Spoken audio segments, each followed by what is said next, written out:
welcome to Author Nation. I am Melody Ann, and Author Nation is your go-to resource for everything you need to become a successful nonfiction author. And every Thursday, I do a live video. So if you haven't subscribed to the channel, subscribe now. Okay, so today I am interviewing Diana Ng, aka the Labyrinth Lady. She built the very first public park labyrinth in Metro Vancouver, that is in British Columbia, Canada. And she offers workshops in calm and resilience, diversity, and leadership. I've also noticed that Diana takes mindful walks and posts pictures of beautiful things, usually flowers, on her Facebook. So I would like to welcome Diana. Hello, Diana. Hi, Diana. Hi, how are you? I'm great. How are you today? Good. Good, Yes. good. So I wanted to, before we talk about your book, I wanted to talk a little bit about, writing in general, because I know that you've done writing other than your book. You've done other writing. In fact, you've done academic writing. And so can you tell me a little bit about, the things you've written throughout your life before the book? Before the book. So let's see. I enjoy creative writing, and when I was I grew up in Vancouver, Canada. My family immigrated from Hong Kong. So I had to learn a new language, and I had to learn a new culture. And when I learned the English language and learned to express myself with that, I really enjoyed it. I learned creative writing in school, and in my grade 12, I just loved it. I discovered I loved it so much. I took one extra writing course on top of the mandatory writing course. Right. And I kept on writing. I never stopped. Yeah. And of course, some periods in my life I would write more, and other periods I write less because I have a family, I have a job, and there's a million things going on, that's not within your control, and you have to meet them. Yes, Yeah. exactly. And so that's great. And I know you also wrote a master's thesis as well. So you've done some serious academic writing as well. Yes. So what is a labyrinth? Can you just explain to us? Because I think we all have all these different ideas of what a labyrinth is. And you see labyrinths in movies, and sometimes they're evil places. And, so what is a labyrinth? So the labyrinth is, I define the labyrinth as a pathway for mindfulness and meditation, unlike Mm, the popularized labyrinth that's in the movies. yeah, So the labyrinth that I designed with the city of Surrey in Fleetwood Park, it's a place about calm and being centered and being grounded, a yeah. place for reflection and contemplation. And it is designed for that purpose. It is not designed like a maze to trap you, to confuse you, Yeah. to make you see the world as a bad place. Yeah, exactly. Now, so because we have these two very different kind of perspectives on labyrinths or what we think they are, can you tell me a little bit about like where labyrinths actually come from? The labyrinth has a lengthy history. It Mm-hmm. dates back 4 to 5,000 years, and the classical labyrinth, that is, it dates back 4 to 5,000 years. And in my book, I would talk about it. It has the history in Scandinavia. It has a history in France. It has a history even in Nepal. It had many purposes. Today, though, we walk labyrinths for mindfulness and walking meditation. Yeah, that's so interesting. And how did you discover labyrinths? That's an interesting story. Yeah. So, at midlife, excuse me, at midlife, I went back to school for my master's degree. It was very difficult. I haven't had um, academic writing or think academically for about 15 years. And I remember going to class and having to, at the end of the class, I have to write something, like something has to come out of me.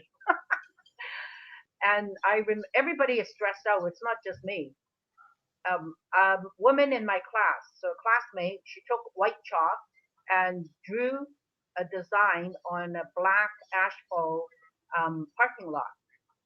It was in the evening, and she just told us to walk it. She didn't tell us very much about it. I walked in along with about 60 others. They're my classmates, and all of a sudden, I start noticing my head was coming back into my body. I sensed my Mm. arms, my leg. I was noticing the color of the sky. I was noticing the breeze on my face. Like my world was much larger than my own experience that was in my head. I call that mindfulness. Yes, yes, That was exactly. a good thing. Yes. Yeah. No, that's Yeah. brilliant. That's a great story. So you discovered it when you were in a period of, yeah, kind of overwhelm and a steep learning curve and all this stuff going on in your life. That's very cool. So why did you then, like, what happened next? Why did you decide to write a book about labyrinths? Well, since that wonderful experience, I went on to learn more about labyrinths. And when I wanted to build one with the city of Surrey, um, the opportunity came. They agreed. And Nice. after building it, or during the building of it, I had a lot of questions. I The building of a labyrinth in Fleetwood aroused a lot of questions and a lot of curiosity. Yeah. And that was during the time of the beginning of Facebook. So I was getting all these questions and I was answering them anyways. Yeah. And that's when blogging became popular. And people said, why don't you just answer all those questions, put them together, and you pretty well have a book. You need to edit it and add more and expand to it. Yeah. And so the Yeah. book wrote itself really based on my answers to people's curiosities. That's really cool. So tell me more about the book then. Like, what is the book about? Do you have a copy to show us or Yes, I copy with you do. there? Yes. Yeah, nice. Okay, good. Oh my God. So tell me more about the book. What is it about? So the book has many chapters in it, and it's about 120 pages. It's designed for weekend read. It basically tells you how to walk a labyrinth. If you don't have a labyrinth, um, is there labyrinth substitutes that you could use? How to walk it, how to walk it in community, a little bit about its history, and it is my book is filled with stories on how people reap benefits from walking labyrinths. So there would be Nice. stories in there about a woman dealing with grief. There would be stories in there about a woman dealing with job loss, employment Mm. loss. That all of a sudden she climbed to the top pretty well, to the top of the ladder, and they got rid of her. Yeah. It's it's filled with stories about ordinary stress. We're driving into Vancouver, got stuck in traffic, was late for an appointment, and all this dialogue that goes on in your head that won't stop. Yes. There's Yes. a lot of Yes. stories in there. Yes, Yes. Sometimes when you say dialogue in your head, sometimes mine's monologue, sometimes mine's dialogue. yes, I like that. Yes, yeah, mine. So, Yes, actually, sometimes I I'm think just, nattering at myself, and then other times it feels like there's, one on each shoulder, oh nattering yeah, at me, right? yes, I love it. Yeah. Conflict Yeah. within yourself. Exactly, Mine, exactly. So yeah. tell me the promise of the book. If I find this book on a shelf in the bookstore and I'm looking at the cover in the back and I'm flipping through it, we buy books, we read books because there's some sort of, promise about that, right? So tell me about the promise of Walking the Labyrinth. So here is my promise. A lot of people try meditation, and it's hard. I think it requires some form of practice. Yes, me too. And I'm going to tell you, even the most successful Buddhist monks will tell you on days they have trouble with it. Life is busy, and life throws us curveballs. We have to manage, and we want to manage from a good place. So, the promise of the book, I have a tool. It's a labyrinth. I have experienced it, and there's a growing population. who have tried it and they enjoy it. It helps them to find center and be grounded. Um, so there's other forms as well. There's sitting meditation, lying meditation. Um, so and of course there's just walking in nature. I'm gonna say try walking a labyrinth and as a tool that will help you. I know in my book I have executives who have told me they keep a finger labyrinth in their desk Mm. to use it prior to going into a stressful or tense meeting. They Yeah. know a meeting that's coming up, it's full of conflict, and it helps them to go in to Yeah. such situation. Yeah. No, that's interesting. I'm definitely that person who I'm not really that sit still meditation mindfulness person. Um, the only and running, I've always found running very meditative, and but the only time I can actually sit still and can get very quiet is when I'm sitting beside moving water. So Mm. if I'm out for a hike somewhere and I find a river and I sit beside the river, it's about the only time I can be still. I think the rest of the time I'm moving always. Yes, Yeah. So I yes, understand that need for that movement and how a labyrinth could allow for that, right? yes. So in today's culture, we seem to spend a lot of time in front of the computer, and Mm, I'm put off with more sitting, like the notion of sitting just still. yeah. I need to get up and move. So the labyrinth was Yes. very attractive, and Yes. and as you know, on my Facebook, I post a lot of photos of nature. Those are all taken on my walks. I try Yes. on my walks. I try to notice something that's beautiful, and oftentimes something will jump out at me, as if nature is calling me. I take that photo. Yeah. No, Often, yeah, I see often, those photos on Facebook. You do your daily walks, you kind of your daily meditation, your daily mindful walk. Let's call it mindfulness, your daily mindful walk, right? yeah. And so you're doing that when you can't get to the labyrinth, I'm assuming, right? When I can't get to the labyrinth or I feel a little bit more. I Yeah. jog once upon a time. I no longer jog. I have no desire for it. Yeah. So I do a lot of walking. And on days where it's raining and it's snowing, I live in Canada like the rest. Right, right. And it gets dark. Like right now, it gets dark at about 7. So I have to juggle my time to get that walk Yes. during daylight. It gets harder and harder when it starts getting dark at 3 o'clock.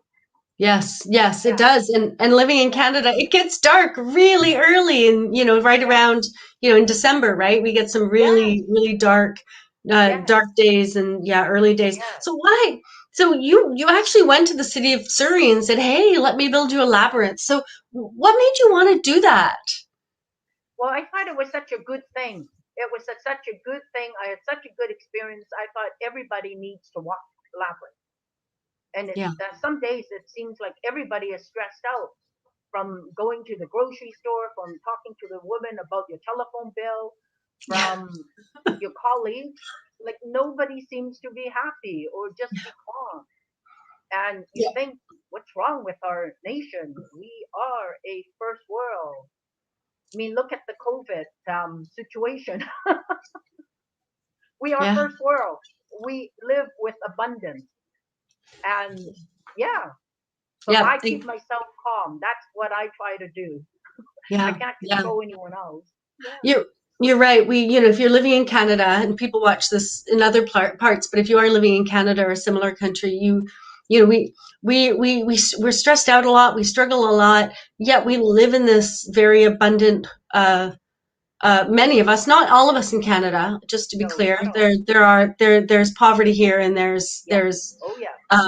prejudice and Absolutely. politics and right, but there's a good swath of people in Canada who do live in abundance and yet are stressed out and struggling. So yeah, that's great. So the city of Surrey, the people in the city of Surrey, and anyone who can get there now has this labyrinth.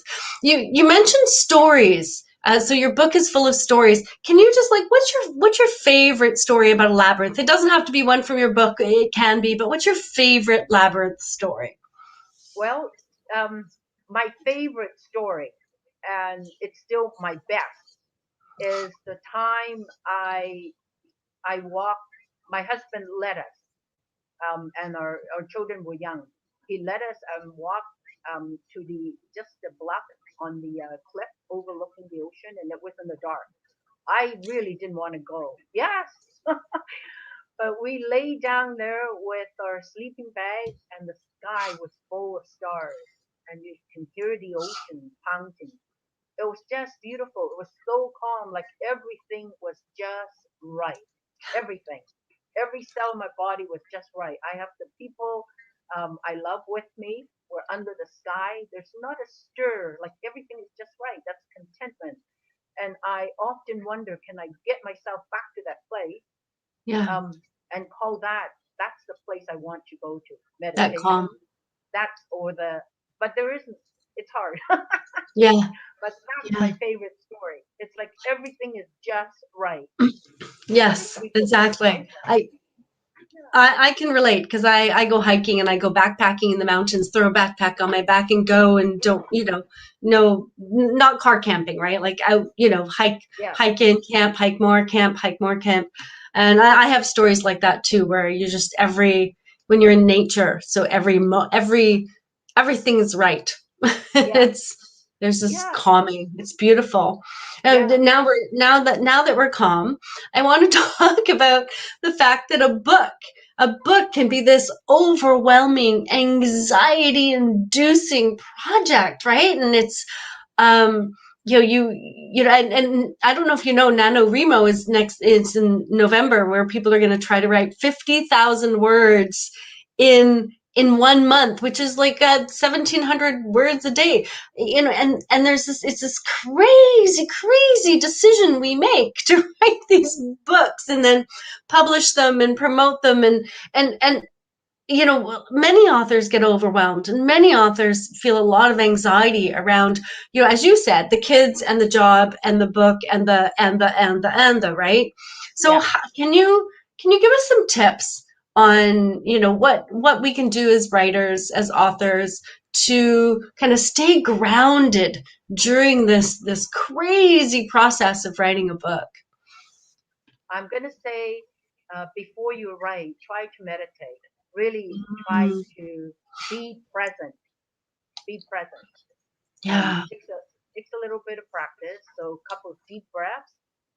You can do that sitting in a chair, or try walking the labyrinth, or even try my finger labyrinth. Um, yeah, so try to be present. Take deep breaths and notice what's happening in your body, in your arms and your legs, in your face, your thoughts, what's happening, and yeah, do that for a couple of minutes and start writing. yeah, So different methods.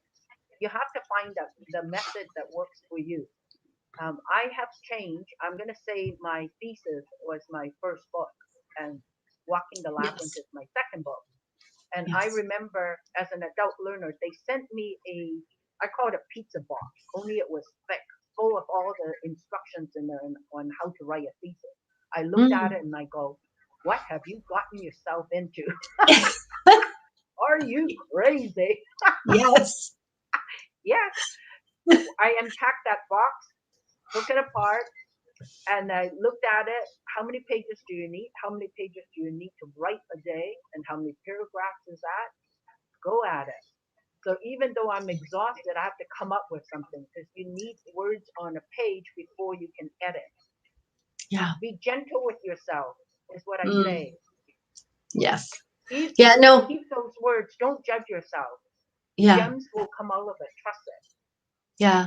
No, that makes perfect sense. And when I work with writers, one of the bits of advice I often give writers is have a practice, have a writing practice, and a Yeah, writing practice consists of some routines and some rituals and a process and systems. And what you're suggesting is to add some mindfulness in at the beginning of that routine, right? yeah, Because because developing a practice is how people, successful people get things done, right? Yeah, I use routines. I have a morning routine. I yeah, have, everyone, people brush their teeth at night. That's part of their bedtime routine. And people with good bedtime routines sleep better. It's proven. And so people with a good kind of creative practice will be more creative. And we yeah, think of creativity as this thing that hits us, and we have a muse and it channels through us. And I'm not saying that can't happen, but I have found that people who have a practice tend to be more successful, and people who have the routines. And so you're saying add a little bit of mindfulness in that. And you're saying, be still and, let things like flow through you, and, clear out whatever you need to clear out before you sit down and write. hmm Um, do I have to be still while I'm doing this? Because I can't be still, Diana. Well, you pretty well have to sit still to write, either in front of your Right, computer or on iPad. That right, piece needs to we pretty well need to be still for that. right, There's other methods. I understand there's some good voice recording methods. So if it works for you that while going for a walk, you have some creativity you want to capture, you can do that using right. today's technology and have it transcribed. Yes. Yes, However, it yeah, needs to be purposeful, like you say. It needs yes, to be purposeful that we want to write. So I think we do need to have a passion to write, and we do need to be successful and make it into a goal. Yes. yes, You yeah. have to want it. You have I, to I want it. yeah, no, I hear you. I write, but even when I'm writing, I'm not very still. I'm always bouncing. I'm bouncing. I'm moving. Yeah. I'm a very physical, movement oriented kind of person. So let's talk about mindfulness and how it helps with the writing process. Can you, would you use mindful exercises like while writing, Okay. or When I or wrote my before? when I did my Walking the Labyrinth book, I had there would be some blocks. I would want to write so many pages a day, or I want to accomplish so much, and I Yeah. would get stuck. I can't move any further. Um, I have a labyrinth in my backyard, Oh, and so wow. I would walk it. There's a story in my book about that. I would walk it, and I would come back, and I would be able to type up one or two more pages, a little bit more. And so a book is built. It's never written in one day. It's built. Yeah, So that's it's neat. yeah. So how many words you can write in a day, and it's over a period of time. So it Yeah. depends on how much time you can devote to it, and it gets done like any Yes. project. And Yeah. yes, so it's not. It's really about the journey and not the final piece. Yes, yes. And what if I can't get out? Like, what if I'm kind of stuck in can I do a labyrinth inside somehow? Yes, I have finger labyrinth. Oh, I show them cool. to you. Yes, please do. Tell us Yep. about these finger labyrinths. So I made these. Oh, wow. They are called finger labyrinth. So what I did was I took the labyrinth I built with the city of Surrey in Fleetwood Park, and I shrunk it down to a 12.5-inch board. So it's to create the labyrinth benefits effects with your walking with your finger instead of your leg. And Right. for some people, it works. I have a story where a man bought my labyrinth for his friend who was convalescing in the hospital, and Mm. he was a labyrinth walker. So he couldn't do it with his feet, but he can walk it with his finger, and he found it beneficial. So Wow. that's it's like my I'm gonna say my customers, my clients, people, labyrinth lovers who know me. Actually, they give me ideas on what products to create and how to help them. Yeah. And that's a really good point. We're gonna come back to that in just a minute. So when I'm walking the finger labyrinth, do I walk it or do I trace it? You trace it. You trace it. by So showing you to you. just, yeah, yeah, yeah. Would you? So it's like this. Yeah. You just, yeah, there is the opening. So it's Yes. just like the, and you trace it right there. Okay. And so when you're tracing it, do you watch your finger? I would suggest finding a place where it's quiet, Mm-hmm. and you can either, I guess, sit or stand or lying down. Um, have your eyes partially closed or Okay. completely closed if you're comfortable, because Yes. we're trying to create an inner experience. We want to screen out the outer world, and we want to be mindful of what's happening with us.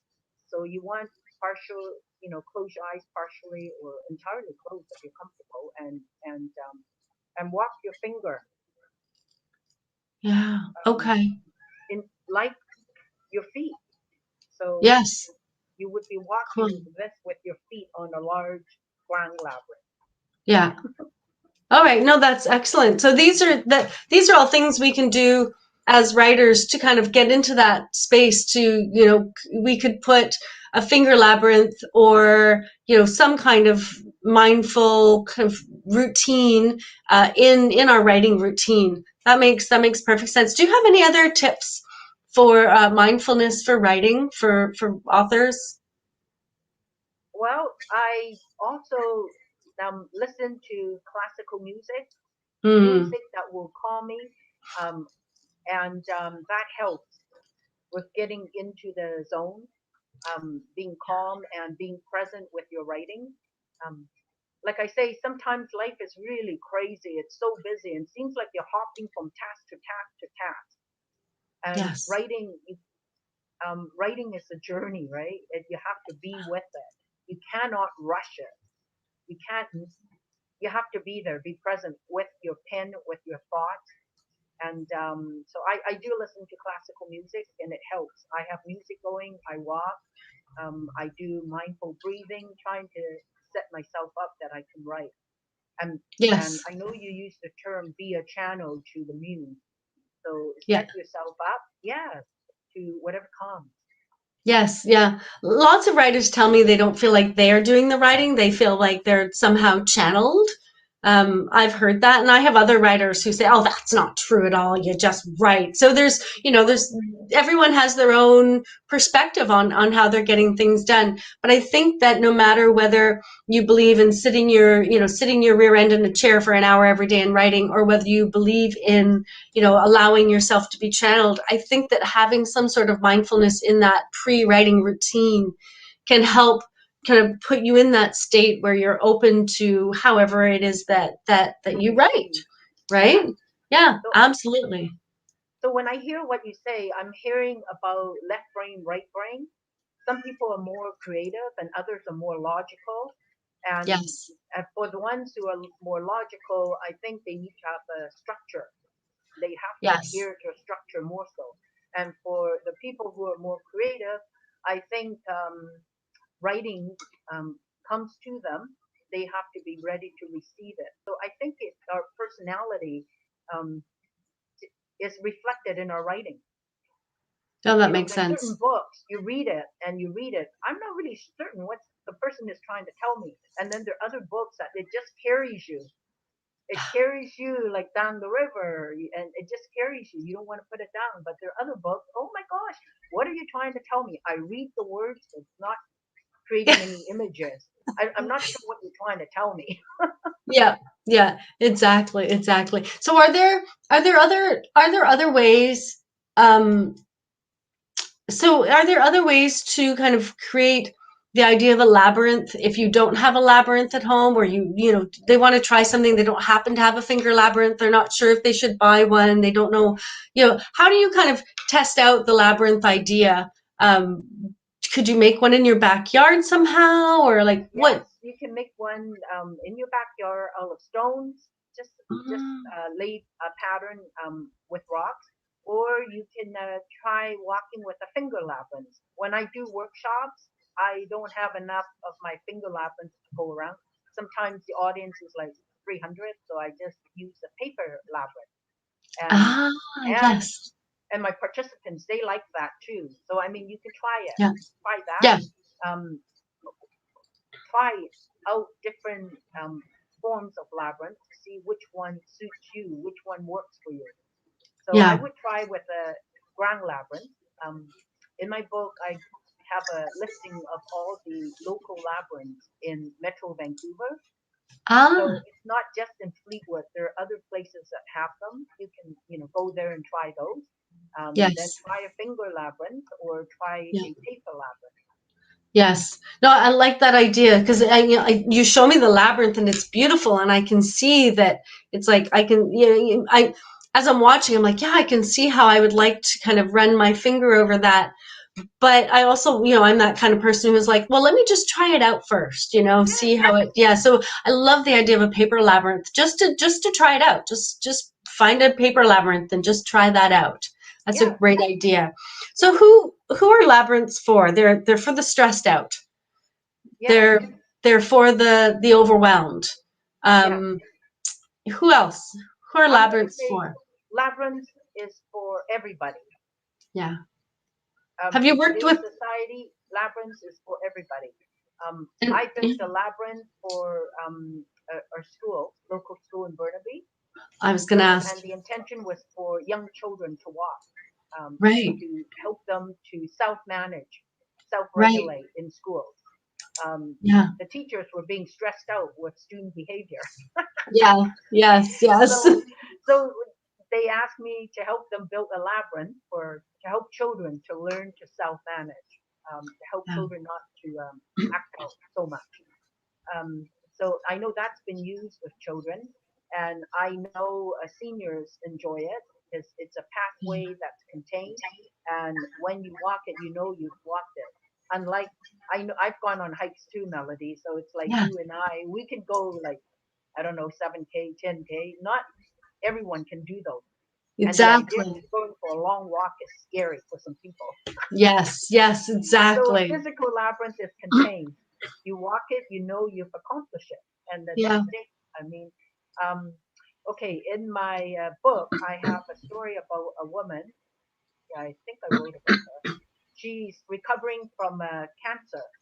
Mm-hmm. She's from all the treatment, and she walks the labyrinth every day, and she marks how far she can get in the labyrinth, and she marks Nice. how many times, and gradually she marks how many times she can walk the labyrinth, and that Wow. is the way she can measure her her Yeah. healing, her progress, her convalescence progress. I Yeah. think that was kind of cool that she used That it that way. that is cool. I'm curious about the kids. Now, the kids who walk the labyrinth, did they settle down more in school?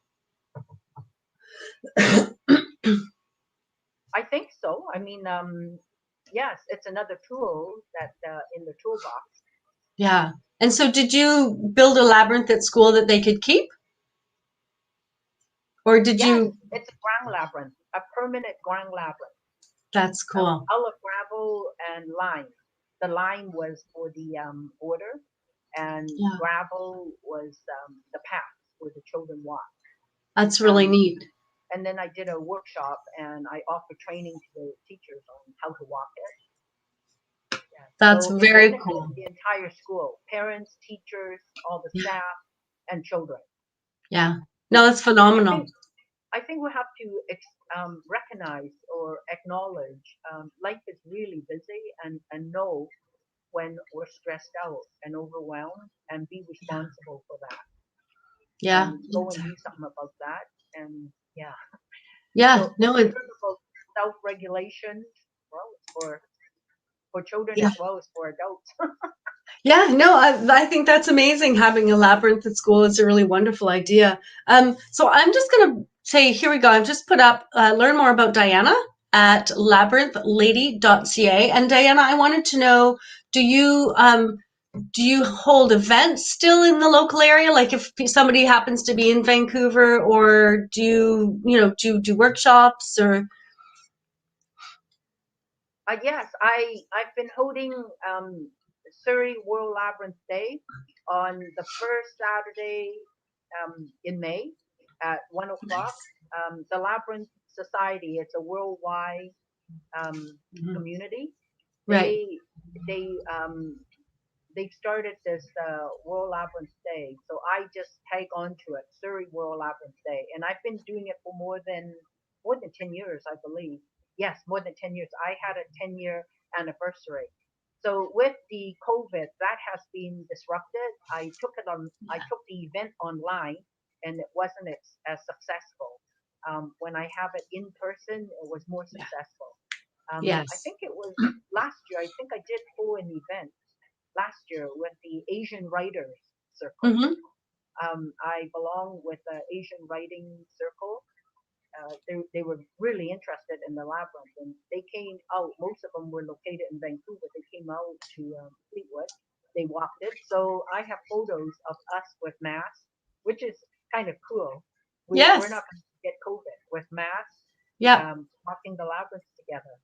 Yeah, That's very cool. That's very cool. And so yeah, if people want to get in touch with you, I have your Facebook here. So facebook.com/Vancouver Labyrinth. But even if you're not in Vancouver, people can still get in touch with you there and yeah. ask you questions about finger labyrinths or writing and mindfulness or whatever. There's I know you answer lots of questions about people. So people can also get you at facebook.com/Vancouver Labyrinth. Are you working on a new book? I am. I've got many ideas going on. I don't Yes. want to give a title yet. Fair. Um, yes, I Fair. am working on book. I don't get. I think authors, once you taste publishing one, and Yeah, and you feel it is so. It's a wonderful feeling.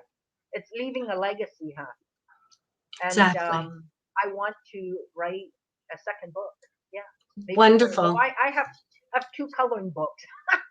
Oh, yes, that's true. You do. You have two coloring books. So you have a book you've written your master's, which was you say your first book. You've published a second book, the Walk the Labyrinth. You have a finger labyrinth, and you have a couple coloring books, and you're working Yeah, on a new one. So we should just stay tuned. You yeah. can find, I guess, more about that at Facebook, facebook.com Vancouver Labyrinth. And so where can we get your book? I'm just going to put your website back up. Amazon.com, Amazon.ca. If you would Okay. like an autograph copy, connect with me on Facebook. Okay. Yeah, Yeah. I can Perfect. And autograph one for you and mail one out to you. And that's also where we can get in touch with you. Is that correct? Yes, that's the best place. Yeah. Awesome. All right.